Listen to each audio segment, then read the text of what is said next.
Well, good morning. It's Monday, November 20th, 2023. And as you can see, the sun is out down here in South Florida. It is going to be another spectacular day. I am ｃｈě̌ഛǐ, your host of the party, and here's what you need to know for the week ahead. So what happened last week? Well, it was another interesting and winning week. $23 billion worth of money moves into stocks. Oil rallies on Friday after OPEC Plus hinted at, guess what? More production cuts, and the dollar index gives back 100% of the 2023 gains as the narrative turns from rate hikes to rate cuts. And now we're in overbought territory. Have the markets gone too far, too fast? And what do we have for dinner? Well, it's another soup, the Stracciatella soup, and this is also great as a first dish for your Thanksgiving dinner. Okay, so look, stocks moved further into the century mark, right? With the S&P up another 6 points to end the day at 45.14. The Dow up 2 points, and NASDAQ added 12. The Russell was the biggest winner, right? It tacked on 25 points or 1.4%, while the transports added 118 points or 0.8. And the move added to the $2.7 trillion rally that has defined the month of November. The move tied directly to these three bets. Rates have peaked, the Fed is now officially in pause mode, and the country will avoid a recession. The dollar, which has rallied strongly on the idea that the Fed would not stop the hiking cycle, has now given back this year's moves as calls for 2024 rate cuts intensify.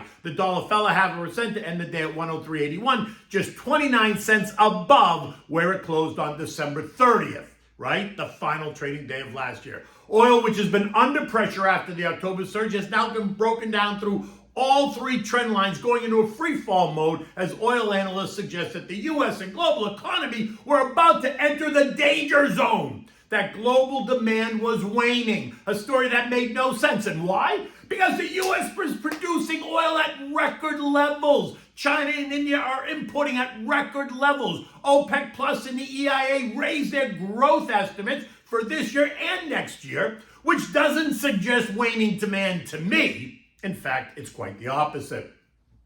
But they succeeded in convincing everyone that oil was overbought. And as the price of oil broke down through the support lines, that only empowered the algos to go into overdrive. Buyers stepped aside, sending prices lower. The latest break coming last Thursday when it broke the final trend line, sending oil tumbling into a free fall, ending Thursday at 72.90, down 17%. From the October Israeli-Hamas high. On Friday morning, as I pointed this out, I was not in that weaker demand camp at all. I also said that while the chart technically suggests that we could see oil trade down to $68, $72 range, do not discount how the Saudis and OPEC Plus will react. In fact, I said, don't think the Saudis are just going to sit back and take it. Expect them to announce more production cuts. So as the earth rotated around the sun on Friday, this is exactly what happened. Rumors began to swirl and oil shot higher, rising $3 to end the day at 75.89. Over the weekend, the Arab News, which serves Saudi Arabia and the Middle East, runs with this story. Oil updates. Crude extends gains as OPEC Plus to mull deeper cuts. The story goes on to say that the decline in prices is raising expectations of extending and or cutting supply in order to shore up prices, which have fallen for 4 weeks, and those easing concerns over Middle East supply disruption amid the Israeli-Hamas conflict. And bang, there it is. And this morning, oil's up another 30 cents at 76.20, kissing the trend line, edging ever closer to that sweet spot for the Saudis that is somewhere between $80 and $100 a barrel. Additionally, you can point to the weaker dollar. Remember the inverse relationship, right? The dollar's down, commodities are up. The dollar's up, commodities are down, assuming that there's no other factors that's driving oil, like war or supply cuts or supply disruptions or production regulations. Energy, as you might imagine, was the biggest winner on the day on Friday. The XLE gained 2.1%. ExxonMobil up 2.5%. Chevron up 2%. Suncor up 4%. And Cenovus up 3.2%. Bond prices rose, a little bit after investors and traders and even the algos are betting that the Fed will confirm that the hiking cycle is over and that while rates may not be going up any longer, they're not necessarily set to just go down anytime soon, unlike what the market's expecting. The TLT, the 20-year bond ETF, gained 0.5%, while the TLM, the 20-year bond, gained 0.25%, and that sent yields slightly lower. This morning, the 10 years yielding 4.45%, the 2 years yielding 4.989%, 30-year bonds are yielding 4.6%, while the 30-year mortgage rates are just below 8%. The iShares AGG, the AG ETF, which tracks the Bloomberg Ag Index, which tracks bonds within the total U.S. investment grade universe, including treasuries, corporates, MBSs, ABSs, and CMBSs, rose by 0.2%. Gold, which bounced off of support at 1936 2 weeks ago, it traded back up to nearly $2,000 an ounce, is now consolidating. This morning, gold is trading down $6 at 1978, just hugging the long-term support trend line. I suspect that the next move is going to be up as the dollar continues to weaken, although a test of intermediate support at 1954 would not be a surprise if the narrative changes. Now be careful. Stocks have gone from oversold in October to overbought now in November, and that suggests that we could see a bit of a breather, right? I think that both stocks and bonds have rallied too far too fast, and so they are now pricing in that perfect soft landing. And while we may have avoided that crash landing, I'm not so sure we're going to have a completely soft landing, and there are still risks that inflation is rearing its ugly head again. And so to that, I'm just going to say, stay awake. This is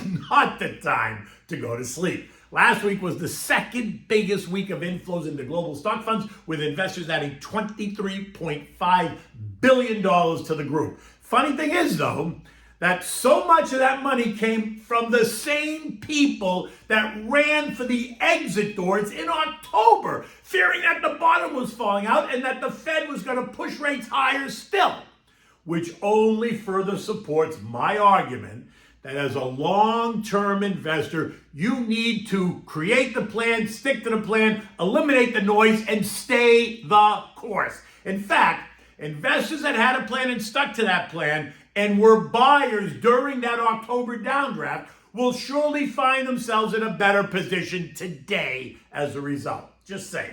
Again, I want to make the point that we must get used to 5% Fed fund rates for the time being, right? And like I said last week, 5% rates are not historically high. They are actually normal. And here's a secret, by the way. The markets can and do function fairly well with normal rates. In fact, what normal rates do is make everyone a little bit more responsible. They put pressure on listed companies to do what? Perform at peak. Why? Because now there are alternatives. If companies miss their targets and get fat and lethargic, investors can and do take their money and go elsewhere. So 5% rates force everyone to focus, and that's good.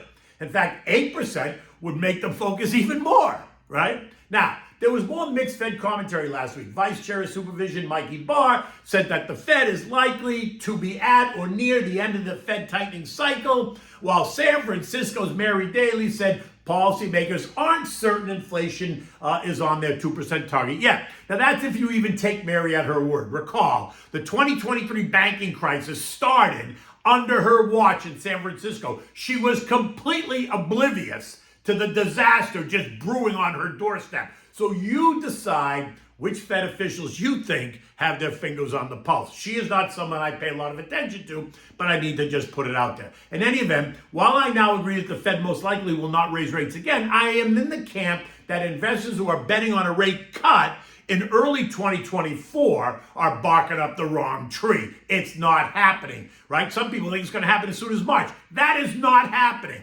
Remember, 5% rates are normal, if I need to say it again.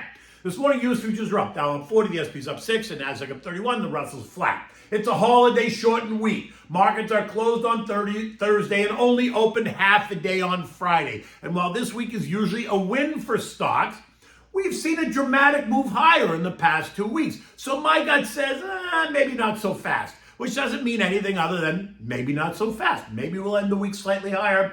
Maybe we won't. taking a breather would not be out of the question. We are due to get Nvidia earnings and forward guidance tomorrow afternoon. So that could change my opinion. Nvidia is up 237% year to date, right?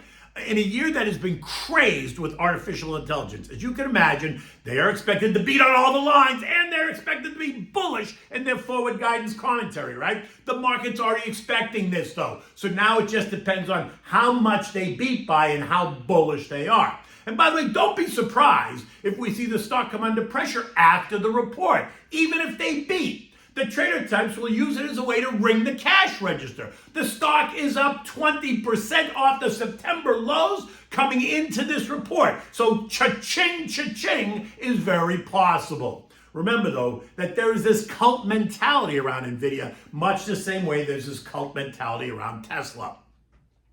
Economic data today, nothing. But tomorrow is going to bring us existing home sales are expected to be down by 1.5%. The November FOMC minutes are out, and they're due out tomorrow, but I don't expect we're going to learn anything new from them. Wednesday, which is the biggest travel day of the year, we'll see mortgage apps, initial and continuing claims, and durable goods. Thursday's a holiday, then Friday brings us both the manufacturing and the services PMI numbers for last month. European market centers are mixed. France and Spain are the only two markets that are higher, while the rest of them are all a bit lower by about 0.2%. German pharmaceutical Bayer is down nearly 20% after they announced the end of trials for their new anti-clotting drug, right? That's taking the whole sector a bit lower. Inflation in the UK is down sharply, and inflation in the Eurozone is also down as well. And that raises the odds that both the ECB and the Bank of England are also going to go into official pause mode now there as well, following in the footsteps of the Fed. The S&P closed at 45.14, up 6 points on Friday. And this morning, it looks like we're going to just churn and digest the recent push. The September high of 45.30 is the next milestone. A push up and through that is going to cause the algos to go into overdrive and will force a push to the 2023 high of 46.08 just because the algos are going to try to send it there, right? 44.07 now represents support. So it appears that we're in this 44.07, 46.08 trading range until we aren't. Okay. So what do we have for dinner tonight? So here's another dish that you could serve pre your turkey, right? Is the first meal. It's a Stracciatella soup. So you can have this for Thanksgiving Day. You can have it on a cold winter night. Stracciatella soup is simple. You start with the homemade chicken soup that you made, right? You strain out all the veggies. So put it through the strainer. Just leave yourself with the broth.